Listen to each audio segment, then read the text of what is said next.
ce chapitre 3 sur l'œil astigmate, nous allons aborder le module 4 qui correspond aux effets d'un verre astigmate sur la vision. Nous avons jusqu'ici vu la vision d'un œil astigmate sans correction. Maintenant, il est important aussi de voir ce que voit un œil astigmate lorsque nous mettons sa correction.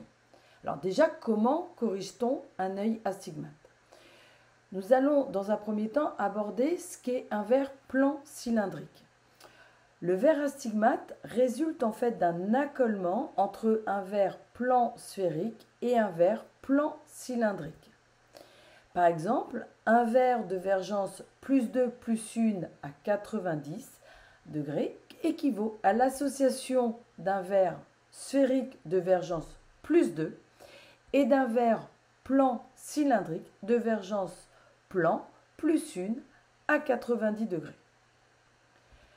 Ce qui veut dire qu'effectivement, lorsque nous accolons un verre plan sphérique avec un verre plan cylindrique, nous allons donc créer une différence de correction en fonction des méridiens. Un verre plan cylindrique possède une vergence nulle dans l'axe du cylindre et d'une vergence non nulle dans le contraxe du cylindre. Si on poursuit l'exemple avec un plan plus 1 à 90, cela veut dire qu'en fait on passe d'une puissance nulle à 90, donc la puissance du verre à 90 degrés est égale à 0, et on le voit bien dans l'exemple à droite, où effectivement l'axe du cylindre à 90 est plan, c'est-à-dire qu'il correspond à deux lames parallèles. Par contre, à 0 degré, la puissance est de plus 1 dans la direction 0 degré. Et donc là, on voit bien qu'à 0 degré, on a une forme convexe du verre qui correspond bien à une puissance plus 1. Pour simplifier, nous avons en fait deux représentations de ce verre plan cylindrique. Une représentation optique où nous allons avoir à 90 degrés un trait seul qui correspond à la puissance 0, donc à un verre plan, et à une flèche avec les pointes vers l'extérieur pour représenter une puissance positive. En représentation plane, nous allons représenter un verre plan cylindrique avec un trait et deux petits losanges en haut et en bas qui vont montrer que l'on a une correction différente en fonction des méridiens. Comment fonctionne un verre plan cylindrique? Quel est l'effet de ce verre au niveau des focales dans l'œil? Puisque nous savons que pour un œil astigmate, nous avons donc deux focales. En fait, cela va dépendre si l'on parle de cylindre positif ou de cylindre négatif. Dans le premier cas, si on parle de cylindre positif, c'est-à-dire que dans un méridien, le verre est plan, dans l'autre méridien, le verre est positif. À ce moment-là, c'est la focale la plus divergente, c'est-à-dire la plus éloignée de H', que l'on va venir faire superposer sur la focale la plus convergente. En fait, le but d'un verre astigmate, c'est de faire superposer les deux focales afin de pouvoir corriger l'astigmatisme.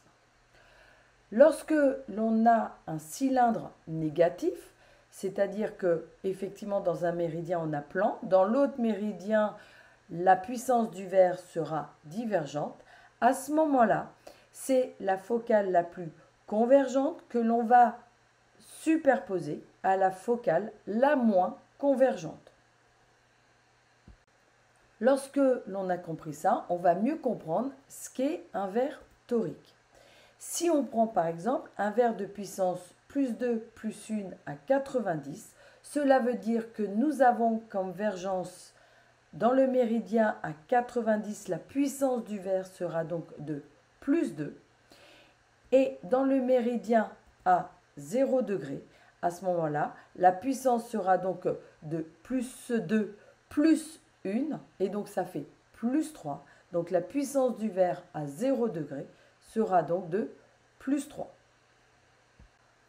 En gardant ce même exemple, on peut constater que pour obtenir comme vergence dans les méridiens les valeurs plus 2 et plus 3, en combinant un verre sphérique et un verre plan cylindrique, on a deux combinaisons possibles. Soit combiner un verre sphérique de vergence plus 2 et un verre plan cylindrique de vergence plan plus 1 à 90, ce qui veut dire que si on combine les deux, nous allons avoir comme correction plus 2 plus 1 à 90. Cela veut dire que nous allons avoir comme puissance à 90 plus 2 et comme puissance à 0 degré plus 3. La deuxième façon possible est de combiner un verre sphérique de vergence plus 3 avec un plan cylindrique de vergence plan moins 1 à 0 degré. Dans ces cas-là, nous allons donc avoir plus 3 moins 1 à 0. Et là également, cela veut dire que nous allons avoir plus 3 à 0 degré et la vergence plus 2 à 90. Nous voyons bien que les deux façons d'écrire, les deux façons de combiner les verres sphériques avec les plans cylindriques sont identiques. Dans les deux cas, nous avons donc bien la vergence plus 3 à 0 degré et la vergence plus 2 à 90 degrés. Ces deux combinaisons de verres ont donc les mêmes actions optiques, elles sont donc considérées comme identiques. Et c'est ce qu'on appelle le passage de l'une à l'autre, la transposition.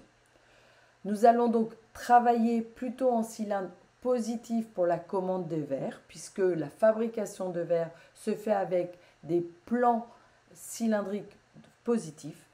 Par contre, en examen de vue, nous allons travailler en cylindre négatif. Donc nous allons dans le réfracteur avoir des sphères et nous allons rajouter des plans cylindriques négatifs par-dessus. Un œil astigmate doit donc être parfaitement compensé dans ces deux méridiens principaux. La puissance du verre torique qui compensera parfaitement le sujet doit être calculée dans les deux méridiens.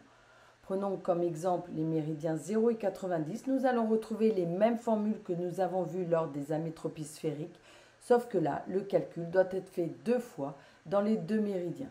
Ce qui veut dire que la puissance du verre à 0 degré est égale à 1 sur Lf', L à 0 degré, et la puissance du verre à 90 degrés est égale à 1 sur Lf', à 90 degrés. En vision rapprochée, l'astigmate compensé va avoir un petit astigmatisme résiduel et nous allons essayer de comprendre pourquoi. Comme nous l'avons vu dans le chapitre précédent, dans les amétropies sphériques, lorsque le sujet fixe un objet à travers son verre correcteur, ce n'est pas l'objet qu'il perçoit, mais l'image de l'objet à travers son verre.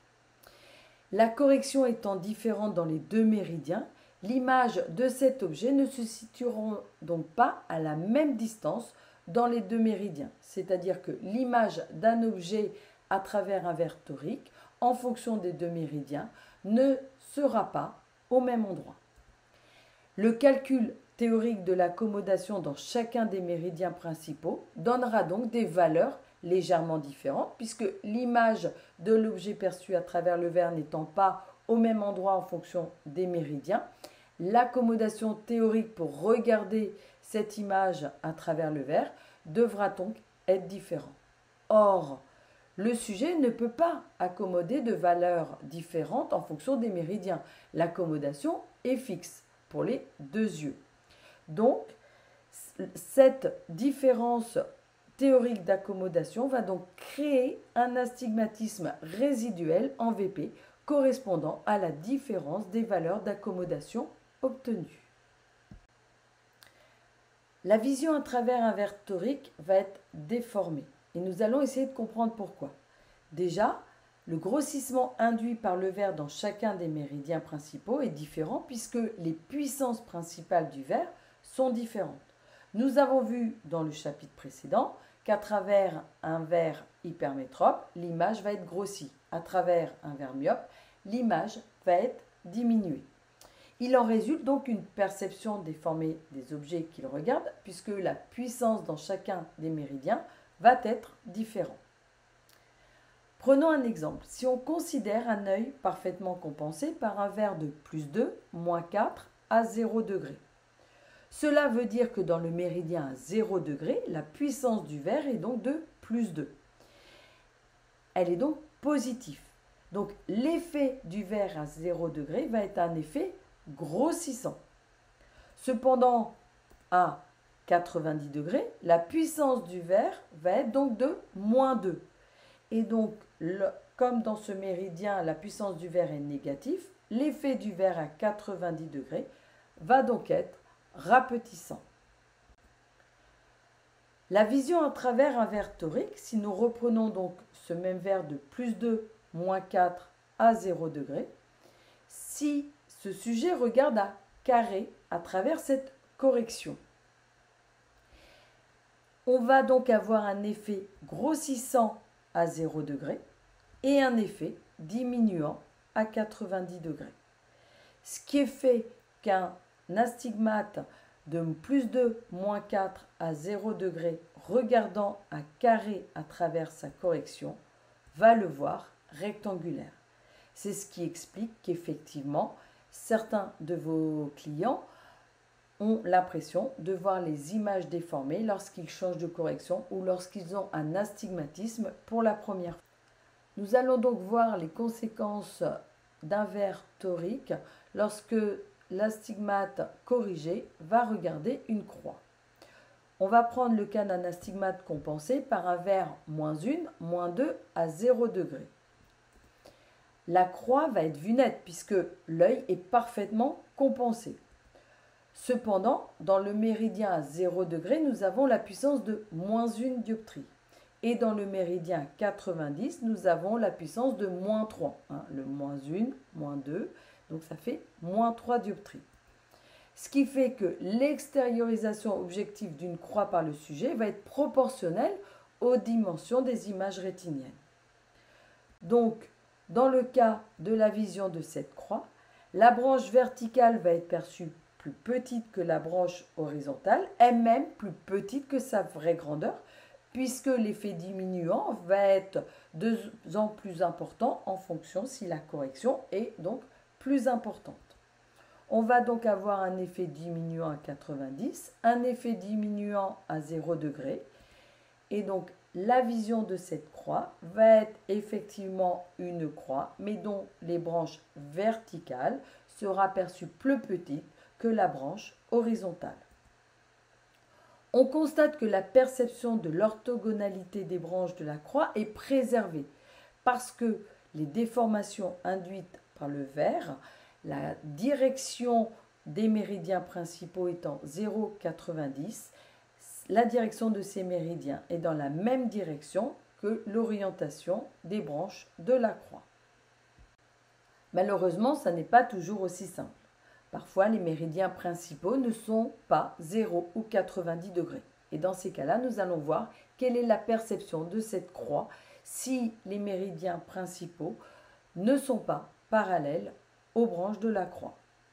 On va donc prendre un exemple d'un verre de compensation, moins 1, moins 2 à 30 degrés. Les branches n'étant pas placées sur les méridiens principaux, elles vont donc subir une déviation apparente, appelée aussi déclinaison. Nous allons donc voir comment sera perçue cette croix à travers ce verre de moins 1, moins 2 à 30. Ce qui veut dire que la puissance du verre à 30 degrés est égale à moins 1 et la puissance du verre à 120 est égale à moins 3. Pour ça, on va déjà dessiner les méridiens principaux à 120 et à 30, en n'oubliant pas que le 0 est à gauche. Pour ça, nous allons projeter déjà les pointes de la croix sur les méridiens principaux. Puis nous allons lui faire subir un effet diminuant proportionnel en fonction de la puissance dans chacun des méridiens. On voit qu'à 30, l'effet diminuant sera moins fort que à 120 puisque la correction à 30 est moins forte que celle à 120. Ensuite, cet effet, nous allons rassembler ces deux points, ce qui va nous donner des points que l'on va relier et va apparaître la croix perçue par le sujet à travers cette correction. Ce qui veut dire que cette croix va être perçue avec une déclinaison et plus petite. Donc elle sera perçue déformée à travers ce verre astigmate. Donc nous allons reprendre les différentes étapes de cette construction pour connaître la déclinaison et la vision de la croix. Donc les différentes étapes, la première étape, on met les méridiens principaux en schéma tableau, donc le 0 étant à gauche. On fait une projection orthogonale de la partie horizontale de la croix selon les méridiens. Ensuite, on détermine de façon proportionnelle en fonction de la puissance dans chacun des méridiens. On fait une association vectorielle de la nouvelle partie de la croix que l'on va prolonger de l'autre côté. On fait ensuite la même chose avec la partie verticale de la croix. En fait, ce qu'il faut surtout retenir, c'est que à travers un verre astigmate, la vision est déformée. Les déclinaisons des branches se font toujours vers l'axe du cylindre négatif et la croix extériorisée semble toujours s'allonger vers la direction du méridien le moins puissant. Dans l'exemple de -1, -2 à 30, on va avoir effectivement l'impression que les branches de la croix vont se refermer vers le méridien 30 degrés, qui est le cylindre, l'axe du cylindre négatif, et on va avoir l'impression que ça s'allonge, ou en tout cas que ça réduit moins vers la direction du méridien le moins puissant.